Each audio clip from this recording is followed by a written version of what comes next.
The central question of communication as a social science is, why do human beings communicate the way they do? And every theory we cover is an attempt to answer that question. For people who accept adaptive structuration theory, the answer lies in two terms: rules and resources. And in the next few minutes, I'd like to talk about how those two form the basis of the answer to that question. The term structuration might be familiar to you if you've encountered the work of Anthony Giddens before. Giddens had this kind of macro theory of societal structuration, but that's not exactly what we're talking about here. It is in a sense, but what communication researchers, in particular Marshall Scott Poole, who last I knew was at Texas A&M, what Poole did was repurpose structuration into adaptive structuration to make it a theory that's applicable to group communication. And, well, as a family, as a group, it's fair to look at adaptive structuration in this case. So Poole adapts Giddens' idea from his macro level studies of structuration to look at, instead of societies, how smaller groups use rules and resources to create more rules and resources. I will make sense of this soon, I promise. Okay, so we have Giddens' initial idea of structuration.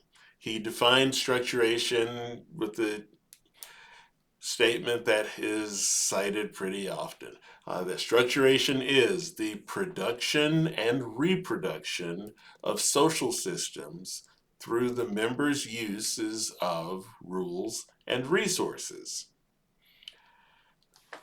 When he mentions production, he's talking about new instances, about changes in society. And when he uses reproduction, he's talking about the ways in which we recreate our existing society, that we are constantly creating new aspects of our culture and recreating aspects of the culture that we choose not to change. As I mentioned, we have rules and resources. Rules are formulas for action. Rules are the guidelines for how we should behave. Rules are the outlines for our behavior. Resources are everything in a way. Every personal trait, every ability, every piece of information, knowledge that you have, that you bring to an encounter, is a resource. Now, this theory does assume that people are relatively free to act as they choose. It's hint, hint, it's a theory that privileges free will, which should give you a sense of where it falls on that continuum of scientific to humanistic theory. We'll revisit that soon, too. And it is a theory that is best studied, best employed using ethnography.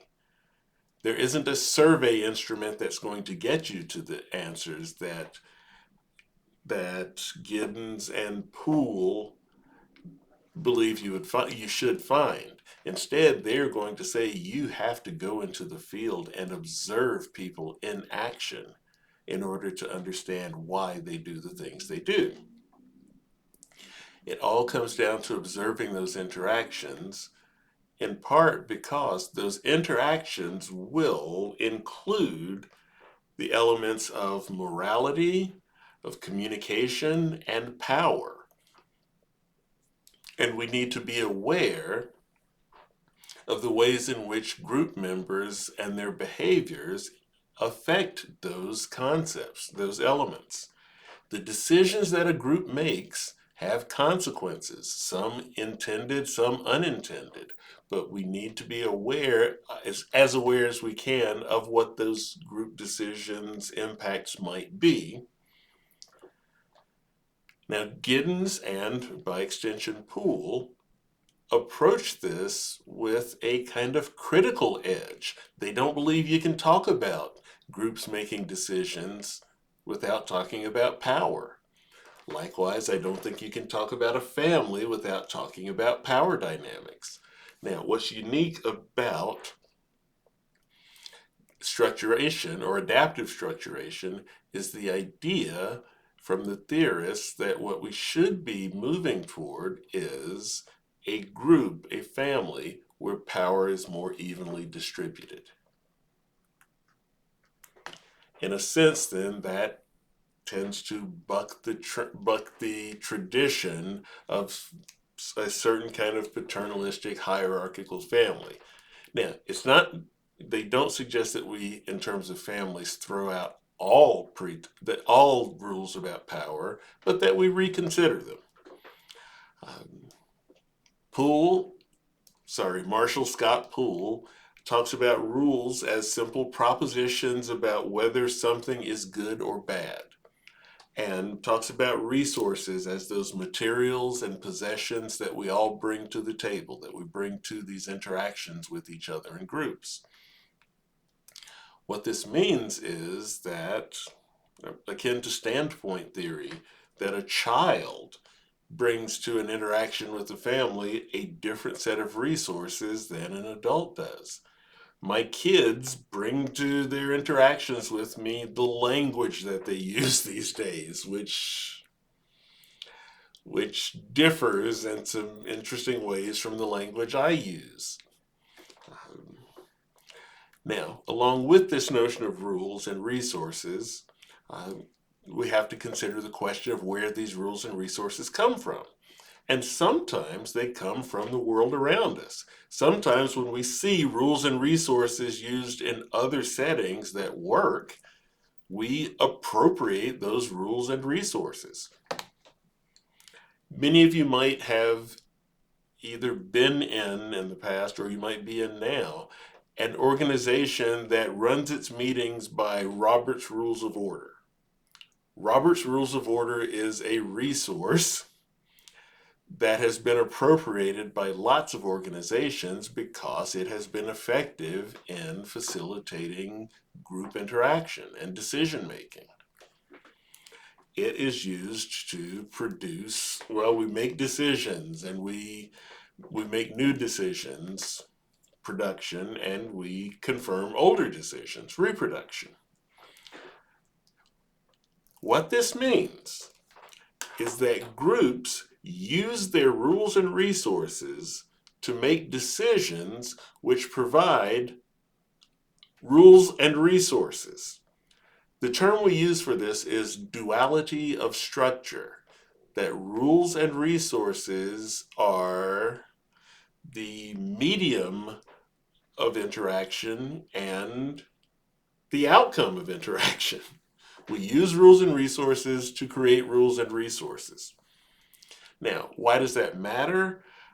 It matters because knowing the rules and resources of a group can be empowering, can help people in those groups make better decisions.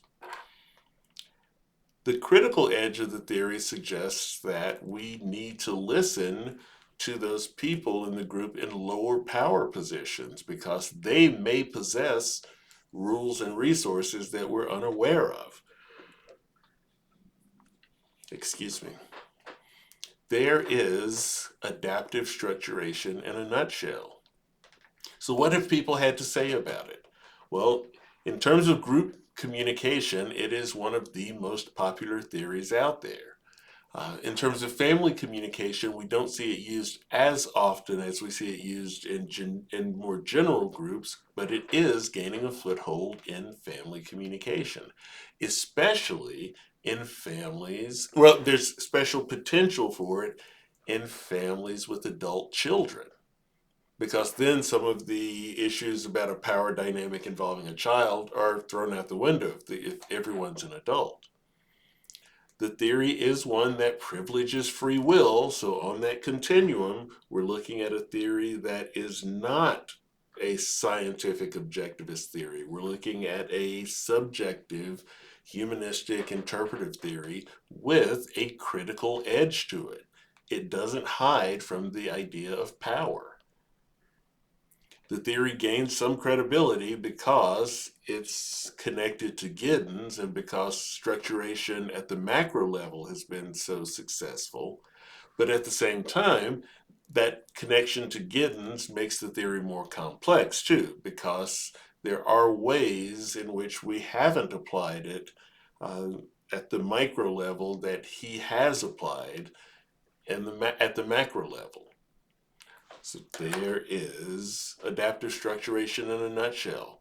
Duality of structure. We use rules and resources in groups, including families, to create rules and resources.